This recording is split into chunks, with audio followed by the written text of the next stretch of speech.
details of military support to Ukraine and also what Europe as well as United States can offer. The European Union itself will make a major contribution to the security guarantees with funding, training and defense industry support. We are working on these details now, including the extension of our current missions in Ukraine. But security guarantees to Ukraine do not change the fact that the threat really here is Russia. In the last 100 years, Russia has attacked more than 19 countries, some as many as 3 or 4 times. None of these countries has ever attacked Russia. So in any peace agreement, we have to put the focus on how to get concessions from Russian side, that they stop aggression for good and do not try to change borders by force. There are rarely wars in the world where the situation is so clear-cut as it is here. We have one aggressor and one victim. The focus should be on what Russia, the aggressor, must do, not what Ukraine, the victim, must sacrifice. Today, we reaffirmed our shared principles: sovereignty, independence, territorial integrity, and Ukraine's inherent right to self-defense.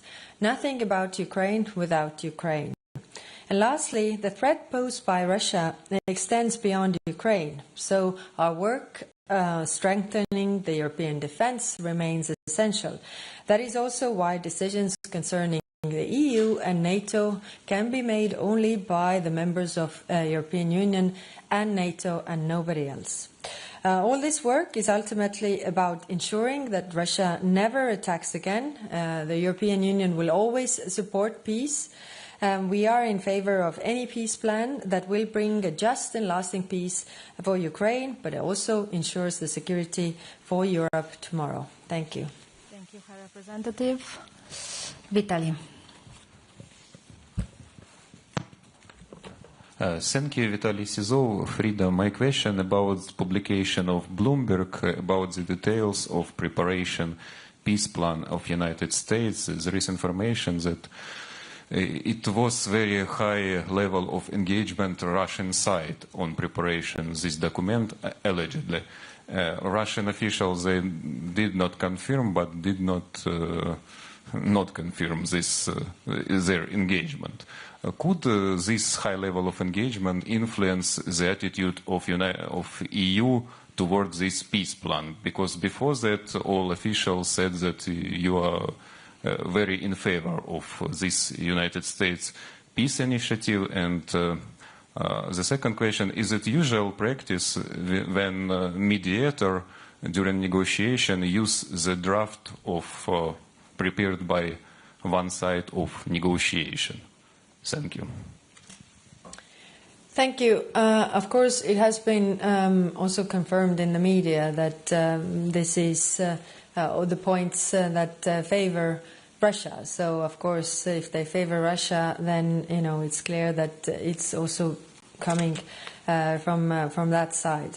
I think again, coming to the point where I started, in this war we have one aggressor and one victim. So in order to have peace and have lasting peace, we need to see obligations on the Russian side. There were in this draft that we saw, which is of course not the final one, we didn't see one single concession or obligation to the Russian side. I think in the long term we need to see what are the things that Russia is obliged to do. I mean, we could start with them, honoring the obligations from the international agreements that they have taken so far. At least there are at least 20 such international agreements where they have agreed not to attack anybody, we could start from there. But I think it's important to keep the focus on the one who is doing the aggression. Thank you. Alex Temprakim.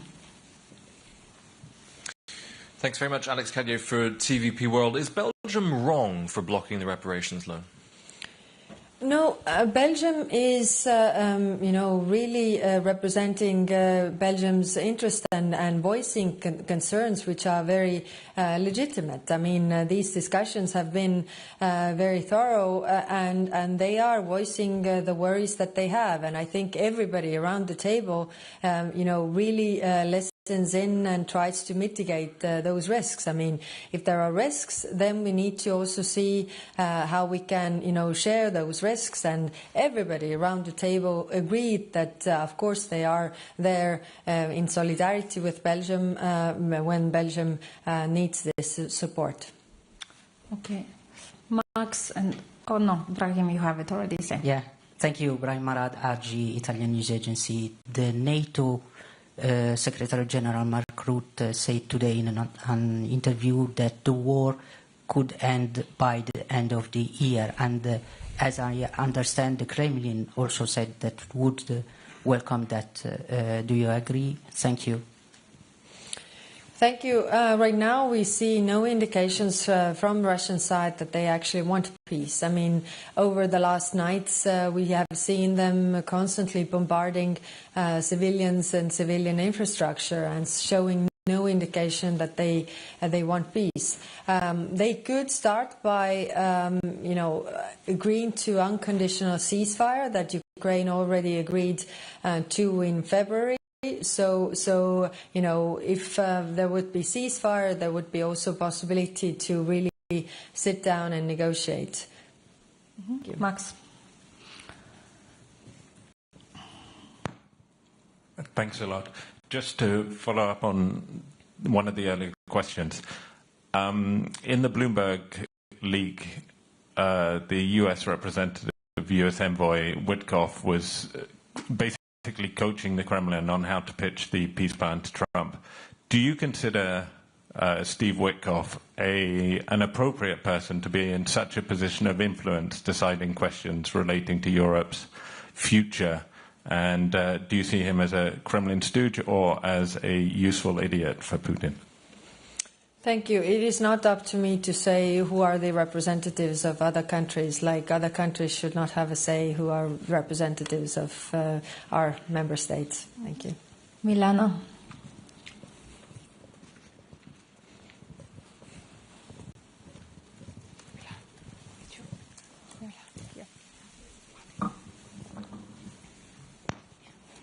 Thank you. Milana Holovan, Ukrainian Media Liga.net. Do you feel that European Union is fully involved in the negotiation process to end this war? I mean, on the same level as other sides? And do you believe that Ukraine and European Union now in a strong position for talks to the end of this war? Thank you. Thank you. As I said, if we look at how Russia is doing right now, they are not doing that well that they want all us to believe. I mean, their economy is in a very bad position, and they are not making those victories on the battleground that they claim. So I think this is important to put the pressure on Russia to really achieve this point where they are in the need to really negotiate, because so far we haven't seen this from Russian side, and if they are not in this position, then they will also not make any concessions, but actually demand something on top of what they already have, which is dangerous for everybody, not only Ukraine but also everybody else. Like I said, they have been in the practice of constantly attacking other countries, and we need to minimize that risk. Otherwise, it's going to be somebody else. Thank you. Valentina, then Jorge. Thank you, Valentina Vasilyeva, TVP. I have two questions. First, about reparation loan. Do you feel that after today's discussion, idea to use Russian frozen assets for reparation loan is more preferable for countries? Do you feel that there is some progress from months ago? And second question, if we hear a lot of statements from Europe, but if Ukraine finds itself in a situation where they or need to accept unfair peace or lose key ally, the United States, are European European countries ready to step up and provide this support and be this key ally for Ukraine? Thank you. Thank you. First on reparations loan. As you know, there's options paper provided where there are several options that could be, the solutions for financing Ukraine and the military needs. But of those, I think the reparations loan is the best option forward, and I welcome also that the announcement was made today that the work on the reparations loan will continue and the proposals, concrete proposals will come out, because this is also what the member states have said. I mean, a lot of questions on the details. On the political level, the understanding of the needs is there, but of course, the devil is in the details, so they need to see also the legislative proposal, and the Commission is working on that, and the urgency, I think, is seen, especially now when we know that, this is something that Russia does not want, so we definitely need to move on with that work, as well as the work with the sanctions on Shadow Fleet, because November only their oil revenues dropped 35% due to sanctions put by Europe, but also US sanctions. Thank you. Okay, Jorge, and then last one, Andrew. Hello. Jorge Libarreiro with Euronews. I want to pick up on what you said at the beginning, the importance to distinguish between aggressor and victim, because we've been hearing a lot about, capping the size of the Ukrainian army as part of a settlement, but we haven't heard anything about capping the size of the Russian army, which is the one that launched the invasion and caused the destruction. Do you think this is the right approach, and should Ukraine agree to limit its army while Russia is allowed to freely rearm for a new attack in the future? Thank you. Thank you. This is a very good question. Exactly that. In order, if we want to prevent this war to continue, then actually we should, curb the army of Russia and also their military budget. Because if you're spending 38% of your total budget on military, and by the way, only 16% on social affairs in Russia. So if you're spending 36, or was it 38? I actually might mix the numbers, but close to 40%, let's say so, close to 40% you spend on the military, then you will want to use it again, and that is a threat to us all, and that's why the focus should be on these concessions that Russia will make. Of course, I mean, we have always said that it's a sovereign right for every country to decide their size of the military, and that's why we shouldn't walk into that trap that Russia is setting, talking about the gapping of Ukrainian army, because again, I'm coming to my point, historical point. I mean, Ukraine has never attacked Russia, and those 19 countries that they have attacked have also not ever attacked Russia. So yes, I agree with you. The focus should be on what kind of concessions, limitations we see from the Russian side, so that it wouldn't go any further, and they wouldn't have the chance to invade again. Last one. Thank you. Andrew Gray from Reuters. High Representative, is it still realistic to talk of the prospect of a just peace? The Americans don't talk in those terms. There's not much sign of it in their original proposal. Secretary Rubio didn't use that phrase once in Geneva. And when you look at even the minimal expectations, Russia will get to keep territory that it has conquered by force. Russia is likely to be reintegrated into the global economy. So is it not more realistic to say that it won't be a just peace, and to level with people and say at best it will be a bitter peace?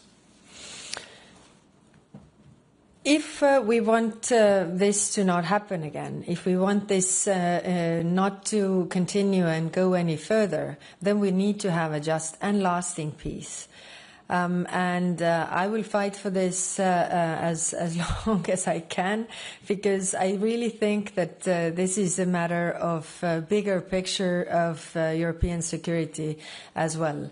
If aggression pays off, it will be it will serve as an invitation to use aggression again and use it also elsewhere. And that is the threat for everybody in the world, especially the small countries. And in Europe, as you know, Paul Henry Sparks said there are only two types of countries, the small countries and those who haven't realized that they are small countries yet. Thank you. Thank you. With this we conclude. Good afternoon.